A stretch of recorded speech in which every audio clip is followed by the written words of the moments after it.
Defensoria Pública do Distrito Federal, por meio da Diretoria de Qualidade de Vida no Trabalho, apresenta agora mais uma entrevista do quadro Entrevista com Especialista. Hoje temos conosco o Dr. Sabri Lakhdari, geriatra e mestre em gerontologia. Vamos então falar sobre Alzheimer. Hoje eu, Cristina Molicas, que sou uma pessoa branca, de cabelos lisos, baixa estatura, e estou com a minha colega Andréa Barcar. Sou eu, psicóloga, advogada, parda, de cabelo curto, parda árabe, né? Vamos colocar isso certo. Essa autodescrição é muito difícil. Boa tarde, doutor Sabri. Boa tarde. Muito obrigada por sua presença aqui conosco. Eu que agradeço pelo convite, é uma honra. Parece que eu tenho que fazer uma autodescrição também, uma coisa inusitada. Então, tenho pele clara, cabelo liso, castanhos, óculos e estou de blazer. Ok. Podemos começar? Podemos. Doutor Sabri, como é efetivamente a definição técnica, a orientação técnica, como que a gente deve referenciar o Alzheimer? Hoje todo o nosso bate-papo, nossa conversa, que alcança leigos e pessoas com mais instrução, é acerca de tudo que gira em torno dessa doença. Fala pra gente o que é o Alzheimer, como é que ele é nominado? Dá uma aula pra gente do Alzheimer. A doença de Alzheimer é uma doença neurológica, degenerativa, evolutiva, irreversível e até hoje incurável. Ela provoca distúrbios cognitivos de início insidioso e evolução progressiva, causando progressivamente uma perda da autonomia funcional do paciente, levando a um quadro que antigamente a gente chamava de demência. Hoje o termo correto é o transtorno neurocognitivo maior, que significa que a pessoa perdeu autonomia funcional por causa desses problemas cognitivos. E essa doença de Alzheimer é a causa mais comum, até hoje, de transtorno cognitivo maior na terceira idade. Ou talvez associado, talvez o correto seria falar que a principal causa de demência é uma demência mista, né? Porque é muito comum a gente ver um componente vascular associado à doença de Alzheimer também. Mas, enfim, a doença de Alzheimer é isso, é uma doença, infelizmente, muito prevalente e cuja incidência aumenta com a idade. Ai, pesado, né? Antigamente era chamado a senilidade, é isso? Antigamente havia, talvez mais do que hoje, embora ainda tenha, etarismo, né? Preconceito com a pessoa idosa, e as pessoas achavam normal o idoso ficar esquecido, ficar dependente, não conseguir mais fazer as coisas que fazia, além dos problemas psiquiátricos como depressão. Então o idoso não sai mais de casa, não faz mais nada e é normal porque ficou velho. Não é, gente, não é. Isso é preconceito. É normal a pessoa na terceira idade ter, fora das doenças, a mesma capacidade do adulto jovem, tirando algumas exceções. Por exemplo, do ponto de vista cognitivo, o idoso, quando eu falo idoso, estou falando do idoso de 90, 95 anos, ele vai fazer a mesma coisa que o jovem faz, se a gente der mais tempo para ele fazer. Ou seja, o envelhecimento não leva a um déficit cognitivo, mas sim uma lentificação dos processos cognitivos, isso era considerado normal. E talvez uma característica que é fazer duas coisas ao mesmo tempo, né, assim, atenção dividida, realmente fica mais prejudicado no envelhecimento. Isso é normal. Tirando isso, a gente não deve considerar normal. Tá? Isso é muito importante, porque isso permite o diagnóstico precoce. Por que eu vou levar o meu pai ou minha mãe no médico se ele está esquecido, está repetitivo, mas é normal para a idade? O que o médico vai fazer? Não, não é normal para a idade. Então é muito importante deixar claro que isso pode corresponder ao início de um problema de saúde, Alzheimer ou outra causa de problema, de distúrbio cognitivo, quero dizer, que deve ser diagnosticada e tratada. Quando a gente percebe o esquecimento, a falha de memória, a partir de que momento isso se torna preocupante e se é causado, então, pela doença de Alzheimer? Excelente pergunta. As pessoas ficam muito preocupadas com esse diagnóstico quando começam a ficar esquecidas. Só que tem várias outras causas de esquecimento. No dia a dia, tem coisas banais. Eu esqueci onde coloquei meus óculos, onde eu coloquei... Não, esqueci. Então, a gente tem que, primeiro, tentar identificar os problemas. É só a memória? É a memória e outras faculdades cognitivas que está comprometida? né? A gente pode ter problemas de memória por causa de depressão ou de ansiedade. A gente pode ter problemas cognitivos por causa de problemas metabólicos, hipotireoidismo, ou também o hipertireoidismo, que leva à ansiedade e perda da atenção. A gente pode ter alterações no metabolismo do cálcio, a gente pode ter déficit de vitamina B12, déficit de vitamina B9, a gente pode ter doenças infecciosas, por exemplo, sífilis. Então, a gente tem várias causas possíveis de problemas de memória. Doença vascular, né? Talvez que depois do Alzheimer é a principal causa de demência, a doença vascular cerebral. Então, tudo isso pode causar problemas de memória e não é tudo Alzheimer. Agora, a gente deve se preocupar quando, além da memória, a gente tem perda de outras faculdades cognitivas, por exemplo, funções executivas, que é a capacidade de gerenciar, organizar. Coisas simples mesmo, dobraduras. Sim, não, por exemplo, a vida financeira. A pessoa Sim. tem que ser capaz de consultar seu saldo bancário, né, interpretar os números, saber se tem dinheiro para comprar, se não tem, enfim, organizar essas coisas. Medicamento, a pessoa deixa o medicamento acabar para depois se preocupar em ir atrás de uma receita para comprar, tem alguma coisa errada, tem que antecipar, tem que, meu remédio vai acabar semana que vem, eu já vou entrar em contato com o médico, enfim, vou dar um jeito de conseguir uma receita para continuar o tratamento, para não descontinuar. Tudo isso é uma organização da vida da pessoa. Sim. E quando essa organização começa a ser falha, tem algum problema. Então, isso é o conceito de autonomia funcional. Autonomia funcional, que a gente separa em autonomia instrumental, que são essas coisas mais elaboradas, gestão financeira, medicamento, conduta automotiva, e também cozinhar, fazer compra, enfim. Então, quando a pessoa começa a ter dificuldade aí, já é um alerta. Autonomia funcional básica é tomar banho, vestir a roupa, e isso só acontece no Alzheimer em fases já bem avançadas, né? Finais não, mas moderadas. Sim. Né? Então, a gente deve se preocupar quando a gente começa a ter uma repercussão sobre o cotidiano, sobre a autonomia funcional. Aí tem que acender um alerta vermelho. Deixa o remédio acabar, começa a pagar a conta com juros porque não pagou na data certa, ou enfim, ou faz uma confusão, começa a ter dificuldade em lidar com a vida financeira, aí o filho assume, enfim. Então, isso, por que o filho assumiu a declaração de imposto de renda que o paciente sempre fez? Porque ficou velho? Não é uma resposta, porque o filho viu que havia alguma dificuldade, que o paciente não estava mais fazendo corretamente e passa a assumir com a melhor das intenções. Mas a pergunta é por que ele deixou de fazer? O que aconteceu? Eu ouço comentar que isso tem alguma relação com memória recente, memória atual, como se isso fosse algum tipo de sintoma. Isso é coerente? Bem, a gente viu que a gente pode ter problemas de memória por outros problemas, né? Inclusive depressão é muito comum, enfim. Mas a doença de Alzheimer causa uma dificuldade na gravação das informações novas, na memória, que a gente chama de anterógrada, para fatos recentes. A pessoa não esquece o que fez há 20 anos atrás, antes de esquecer o que fez ontem. Então, a doença começa com uma dificuldade de gravar as coisas novas. O paciente faz uma pergunta, esquece a resposta e pergunta novamente a mesma coisa.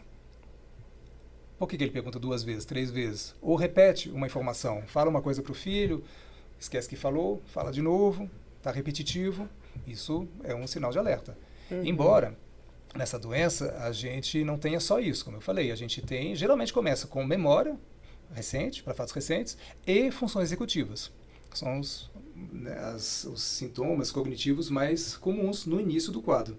Então, a pessoa começa a se desorganizar, começa a precisar de ajuda para gestão dos medicamentos, gestão financeira, cozinhar, já não está mais cozinhando tão bem, começa a ter dificuldade em dirigir. Então, tem que ligar o alerta. E na questão da memória é isso, é uma dificuldade de gravar as informações novas, e isso faz com que o paciente fique repetitivo, e às vezes é assim que a família começa a desconfiar que tem algum problema. E à medida que a doença avança, já que a gente está falando dos sintomas, esse problema de memória aumenta. Então, os esquecimentos vão ficando mais frequentes, a velocidade de esquecimento vai ficando maior, a pessoa repete mais, porque esquece mais rapidamente uma informação. E numa fase já mais avançada, ou seja, alguns anos, geralmente depois, né, de evolução, a pessoa começa a ter perdas do passado autobiográfico. Então a gente separa a doença de Alzheimer de uma forma totalmente arbitrária, em fase leve, moderada e grave. Tem alguns autores que colocam também moderada grave e grave. Enfim, tem várias classificações, tem uma outra classificação que tem 7 categorias. Enfim, não importa, isso tudo é arbitrário, é só para a gente se situar um pouquinho. Mas a fase leve é a fase do diagnóstico, a fase onde a gente deve reconhecer a doença. Infelizmente, na nossa prática, justamente talvez pelo preconceito que se tem com a terceira idade, o diagnóstico não é feito na fase leve, porque as pessoas acham normal a pessoa idosa repetir ou ficar dependente, não é. Então, infelizmente, às vezes ela só é levada ao médico quando já está na fase moderada, ou próxima à fase moderada. Essa fase leve costuma durar 4, 5 anos, talvez, né? E vai aumentando essa dependência do paciente. Até que na fase moderada, o paciente já não está mais... começa a ter perda da autonomia funcional para coisas básicas. Não é mais cozinhar, dirigir ou gerenciar a finança. É sim vestir a roupa. Se alimentar. Às vezes. Então, a gente, na fase moderada, a gente começa a ter outro tipo de dependência. E do ponto de vista cognitivo, a pessoa começa a perder pedaços do seu passado autobiográfico. Então a pessoa começa a esquecer o que fez há 1 ano atrás, há 5 anos, há 10 anos, até que numa fase mais avançada realmente às vezes não reconhece os próprios filhos, ou então reconhece, mas não sabe quem é.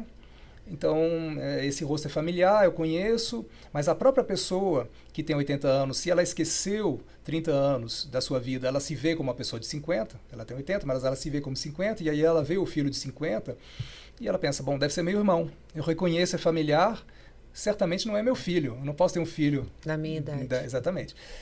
E então ela chama o filho de irmão, às vezes até de pai. E a família fica perturbadíssima, que é normal com isso, né? Fica muito, muito chateada. Nessa fase moderada também, é bom frisar que começam a aparecer sintomas comportamentais e psicológicos das demências. Nem todo mundo tem, mas é bastante frequente. O que é isso? São as alterações comportamentais que o paciente começa a apresentar.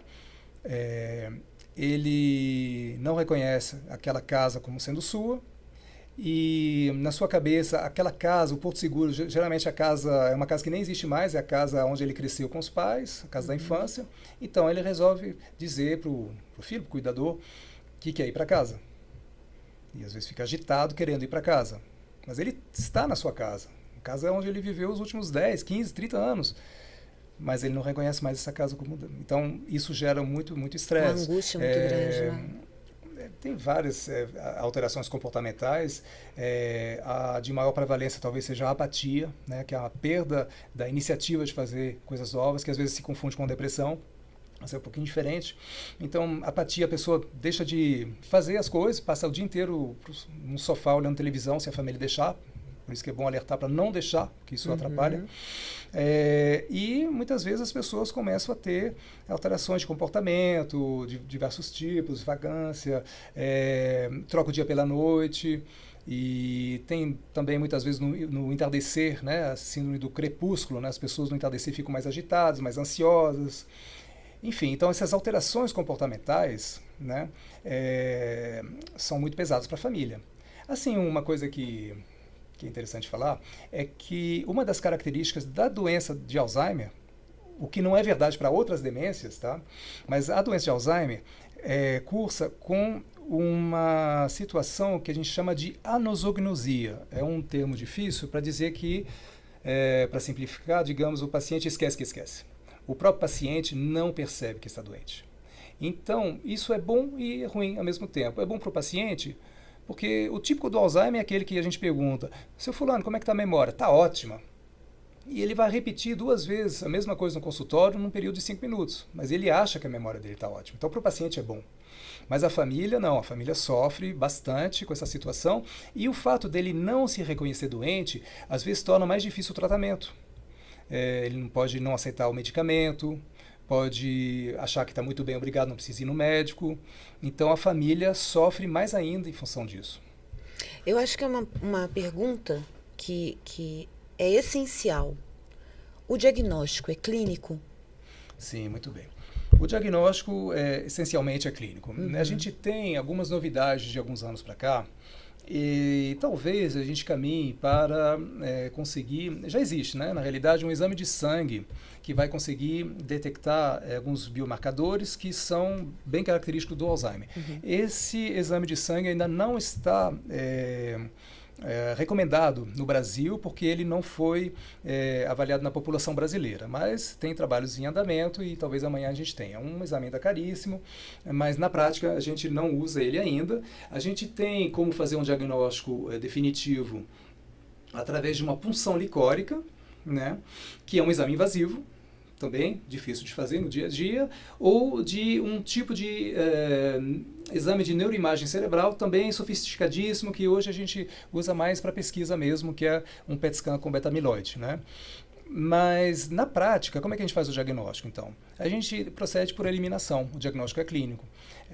O médico reconhece um problema cognitivo, tenta quantificar esse problema cognitivo, ver se tem uma repercussão sobre a autonomia funcional do paciente. Ele deixou de fazer coisas que ele fazia antes por causa da cognição, tá? Ele não deixou de fazer coisas por causa da visão, ficou cego, por causa da mobilidade que está diminuída, não. Ele não consegue mais ir no supermercado fazer compra sozinho, porque ele não tem capacidade cognitiva o suficiente para lidar com dinheiro, para lembrar o que ele precisa comprar, para organizar e concatenar as ideias para poder fazer uma compra eficaz. Então, ele é ajudado pelos familiares. Isso já é o início da demência que a gente viu, transtorno neurocognitivo maior. Então, bom, primeiro a gente vê, o paciente tem um transtorno cognitivo maior ou tem um esquecimento que ainda não chegou a essa perda de autonomia, mas que não é normal e que a gente chama de comprometimento cognitivo leve. E que muitas vezes é uma fase que precede a demência na doença de Alzheimer. E a gente depois tenta ver que tipo de alteração cognitiva o paciente tem, justamente para poder diferenciar aqueles esquecimentos que podem ser causados por doença vascular, por depressão, por outras comorbidades, daquele que lembra muito a doença de Alzheimer. Bom, então a gente suspeita de doença de Alzheimer. Depois a gente geralmente pede um exame de neuroimagem, de preferência uma ressonância magnética de crânio, se não for possível uma tomografia, no qual a gente vai, primeiro, excluir outras causas de problema cognitivo. E existem inúmeras, tá? O principal diagnóstico diferencial é a doença vascular cerebral, ou seja, a pessoa teve, vamos dizer, de uma forma leiga, pequenos AVCs, múltiplos pequenos AVCs durante a vida, e tem um pequenininho, não acontece nada, tem outro, não acontece nada, mas quando começa a ter muitos, o cérebro já não consegue mais funcionar corretamente. Isso leva também a um quadro parecido com Alzheimer, tá? É a demência vascular. Mas existem várias outras causas de problemas cognitivos, hidrocefalia de pressão normal, o paciente pode ter caído, com um hematoma subdural, comprimindo o cérebro, etc. Então, primeiro, a gente vai por eliminação. Não tem. Bom, depois a gente tenta ver o tamanho de uma região do cérebro chamada hipocampo, que é uma região responsável pela aquisição das informações novas, justamente a gravação das novas memórias. E na doença de Alzheimer a gente costuma ter uma atrofia dessa região do hipocampo, né?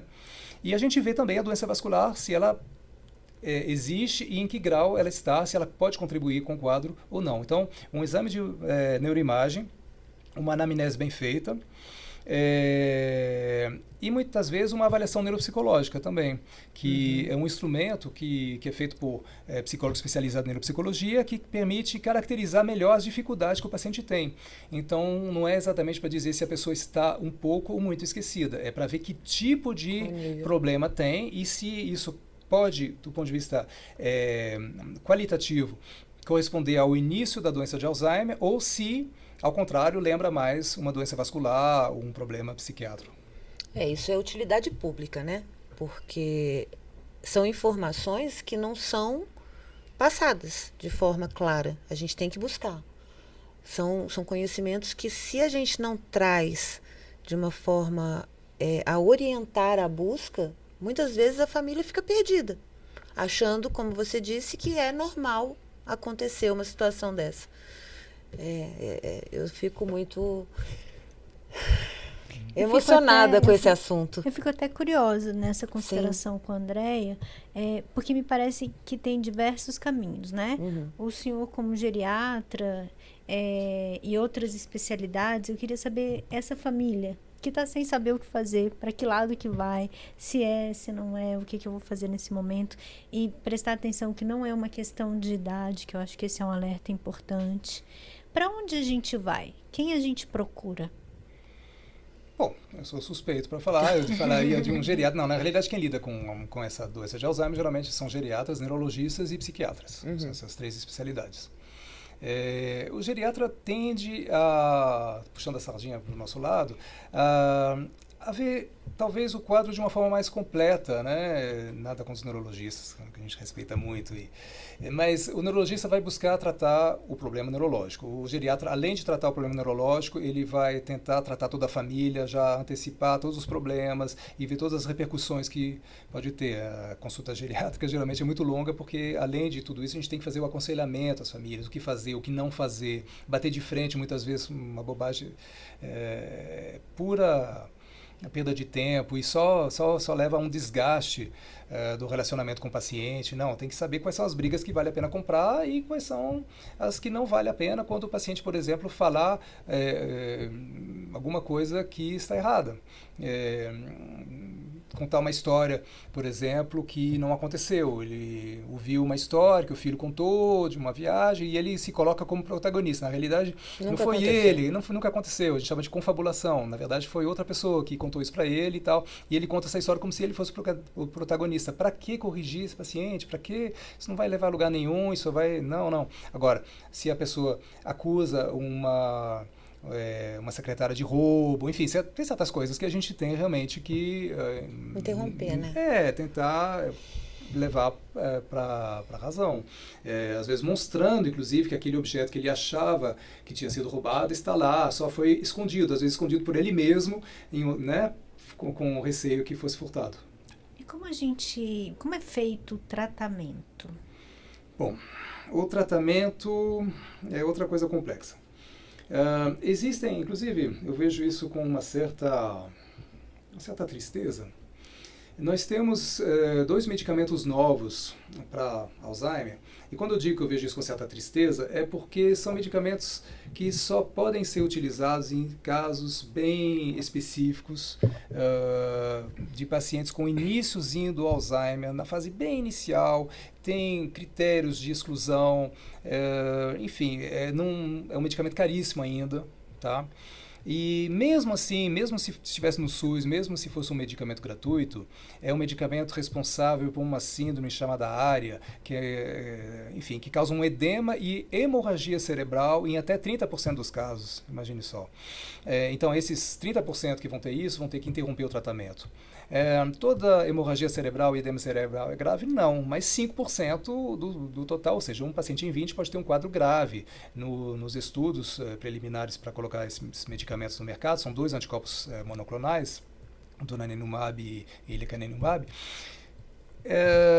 teve até óbito no grupo na pesquisa. Enfim, então, são medicamentos caros, que têm risco e que, esse é o grande problema, fazem muito pouco.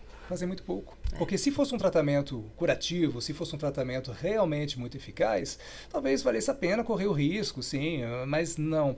Na realidade, os estudos mostraram um resultado estatisticamente significativo, mas não clinicamente significativo, sabe? É aquela bola que bateu na trave e entrou, mas por pouco. E, na realidade, a família vai gastar uma fortuna. É um medicamento injetável, endovenoso, né? Então vai ter que levar o paciente para fazer esse tratamento durante algumas semanas ou meses, vai gastar uma fortuna, tem esse risco de hemorragia, edema cerebral, e no final das contas ninguém vai notar diferença em relação a se não tivesse feito esse tratamento. Então, hoje a situação é essa, e a tristeza é porque a gente vê na internet pessoas apresentando isso como se fosse uma maravilha. Não é. Lógico que é um tratamento promissor, é uma novidade. Tem que ser que bom que a gente tem essa novidade. A gente provavelmente vai ter novos anticorpos monoclonais futuramente, mas a gente tem que ficar com os pés no chão e saber que esse medicamento, primeiro, é para poucos e faz muito pouco. Então, pode ser que amanhã a gente tenha novidades. Esse medicamento, o que ele faz? Ele, basicamente, ele limpa o cérebro das placas beta-amiloides que se acumulam no cérebro nessa doença. E a teoria amiloide é uma das teorias para explicar o Alzheimer. Por que a pessoa desenvolve Alzheimer? Supostamente seria esse acúmulo de proteína beta-amiloide que levaria, digamos, a uma disfunção cerebral, para resumir. Tem uma outra alteração, que é a fosforilação de uma proteína no cérebro, dentro dos axônios, a proteína tal, que seria secundária. Só que essa teoria amiloide, ela é falha e possivelmente completamente errada, né? Então a gente tem outras pesquisas de outros mecanismos de ação que podem ser, inclusive, mais promissores, relacionados, por exemplo, ao metabolismo energético celular dos neurônios, também relacionados ao sistema linfático, que é o sistema linfático do cérebro, que visa limpar justamente o cérebro da proteína beta-amiloide dos distúrbios do metabolismo neuronal, e a gente sabe que quem não dorme bem tem mais distúrbio cognitivo. Então a gente tem outras pistas, né, de pesquisa, mas, enfim, isso era para falar desses 2 anticorpos monoclonais que surgiram no mercado, que foram aprovados recentemente pela FDA americana e pela Anvisa, e está todo mundo muito... eufórico. Digamos, eufórico talvez. Enfim, pelo menos animado, o que é normal, só que a gente, infelizmente, tem que colocar um pouquinho de água fria nessa história, porque não é tão promissor assim. Agora, o tratamento clássico, basicamente, constitui em tentar aumentar o nível de alguns neurotransmissores que ficam diminuídos na doença de Alzheimer, principalmente a acetilcolina. Então, a gente tem medicamentos anticolinesteráseos que aumentam a acetilcolina cerebral e fazem um contrapeso. Então, se o paciente perde acetilcolina, a gente repõe essa acetilcolina e ele se mantém mais estável do ponto de vista cognitivo. Então, esses medicamentos, eles conseguem fazer, eles não são medicamentos curativos, eles não modificam a evolução da doença, mas eles permitem ganhar tempo, de certa forma. Eles conseguem fazer com que o paciente se mantenha num determinado patamar cognitivo durante mais tempo, e isso faz toda a diferença. Então, a gente usa, uma vez confirmada a doença, esses medicamentos anticolinesteráseos. Numa fase mais avançada, a gente pode usar um medicamento também que tem um outro mecanismo de ação chamado memantina, que é mais para tentar aumentar a participação do paciente, é mais para ajudar o cuidador. E também, em paralelo, tem que tratar todo o resto. E muitas vezes o paciente tem depressão associada, ou essas alterações comportamentais que são muito difíceis para a família, elas podem... a gente pode tratar essas alterações comportamentais com antidepressivos, por exemplo, que deixam o paciente menos irritado, mais propício a aceitar ajuda. E, às vezes, medicamentos neurolépticos calmantes, porque quando o paciente quer sair de casa às 2 horas da manhã debaixo da chuva e resolve ter agressividade verbal ou física com o cuidador que tenta dizer não dá para sair agora e tal, se eu está em casa, e aí ele vai para a violência física, a gente não pode, a gente tem que usar, infelizmente, medicamentos calmantes. Então, o tratamento do Alzheimer é complexo, a gente tem que tratar a doença, mas também tratar as comorbidades, principalmente essas alterações comportamentais. De tudo que você falou, eu fui visualizando, né? Tem um acompanhamento que é sistêmico e que tem que alcançar a todos, né? O paciente e todo o apoio, toda a rede de apoio, que foi uma das perguntas que a Cris, né, no nosso bate-papo aqui de início, levantou. Como é que seria essa condição de qualidade de vida no trabalho? E eu já peguei uma outra gancha. Por quê? Muitas vezes o cuidador, o familiar, ele é o nosso servidor. E ele está esgotado. Uhum. Porque está nesse movimento que tem que cuidar, de fato. Mas não está cuidando de si, que é muito do que a gente busca, né? Dentro da diretoria de qualidade de vida. Sim, a família sofre muito. Se o paciente troca o dia pela noite... como é que o filho que mora com o pai faz? Ele também fica sem dormir, só que no dia seguinte ele tem que trabalhar. Existe alguma forma de prevenir, Sabri? A gente não tem substâncias mágicas, não. Mais uma vez, tem que tomar muito cuidado com essas redes sociais. Hoje em dia, a gente encontra tudo e o contrário de tudo. Infelizmente, não tem solução mágica, mas a gente sabe que tanto a atividade física regular como a atividade intelectual ajudam muito. O sono, a importância do sono também é fundamental. A gente tem que dormir bem. Tem que dormir pelo menos 6 horas, se não 7, bem dormidas. A qualidade do sono é extremamente importante. Então, fazendo atividade física, dormindo bem e tentando se manter interessado fazendo atividade física, a gente já aumenta a chance. Lógico que nutrição, tirar tudo que pode atrapalhar. Existem medicamentos também que têm um efeito sobre a cognição. Enfim, tem que dar uma organizada na vida do paciente, mas basicamente, sim, a gente sabe que a prevenção, não prevenção no sentido pleno, mas a gente diminui o risco de ter uma evolução rápida, inclusive nos pacientes que já estão com Alzheimer numa fase leve, a gente consegue tornar essa evolução mais lenta, por exemplo, fazendo com que eles pratiquem atividade física de forma regular. O que não pode é ficar na frente da televisão plantado, vendo a vida passar. O cérebro não gosta da monotonia. Infelizmente, a gente está chegando no nosso final. Eu acho que foi uma delícia ouvir, não pela seriedade, eu acho que principalmente pela forma clara como tudo foi exposto, né? A gente agradece muito.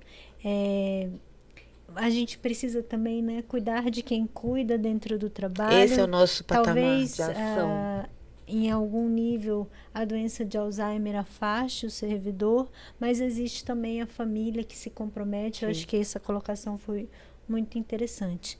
Então, a gente finaliza agora. Eu gostaria de ver se o Dr. Sabri tem alguma consideração, alguma finalização. Algo necessário a ser dito. Não, eu só diria para os familiares de pacientes com Alzheimer para manter a esperança de que amanhã a gente tenha um tratamento melhor e que lembrar sempre que o paciente que, mesmo com alterações comportamentais, é um paciente que se torna pesado para a família, mas ele não faz isso porque ele quer, ele faz isso porque ele está doente. Então, muitas vezes existe uma reação natural do cuidador que está esgotado de dar uma resposta agressiva ao paciente. O paciente pergunta uma coisa pela 10ª vez, mas ele perguntou na cabeça dele pela primeira vez, e o cuidador tem que responder pela 10ª vez, mas ele tem que ter justamente essa consciência e amor também para poder responder de uma forma muito educada, muito tranquila, como se fosse a primeira vez que o paciente pergunta. Eu ouvi uma vez, eu vou terminar com isso, eu ouvi uma vez da pessoa que eu mais amei nessa vida, que Sabri conheceu, quando ela virou para mim e falou assim, ela estava no momento de lucidez, minha avó, e ela, total, e ela não tinha Alzheimer, mas ela estava já, foi embora com 102, e ela virou e falou assim, sabe quantas vezes eu repetia, porque ela estava pensando, eu assim, o que foi, você está quieta? Hoje ela, eu tô chata, porque eu tô repetitiva. Eu virei, mas e qual é o problema? Não tem que ter mesmo, né? Porque todas as vezes que vocês queriam contar a história, vocês pediam de novo. E eu nunca me cansei de contar. Vou perguntar sempre. Isso então, é sobre isso. Né? E eu acredito e agradeço muito, Dr. Sabri, meu amigo querido, porque eu entendo que é utilidade pública. É um tema que as pessoas não falam, né? Eu penso que o Alzheimer ele se tornou uma doença de medo, né? As pessoas não querem saber se tem. Quando eu perguntei a questão do diagnóstico é porque eu penso que as pessoas têm que entender que não vai ter nada mágico para dizer se tem ou se não tem, né? Diferente de alguns marcadores que a gente ainda pode cuidar. Tem que ter a clínica tem que existir, né? E que bom que mais médicos possam, dentro dos especialistas que a gente traz aqui, nos explicar como fazer isso. Muito obrigada pela sua presença. Eu que agradeço. Muito obrigada, Dr. Sabri. Dessa forma, a gente encerra mais um episódio do quadro Entrevista com Especialista, promovido pela Diretoria de Qualidade de Vida no Trabalho da Defensoria Pública do Distrito Federal.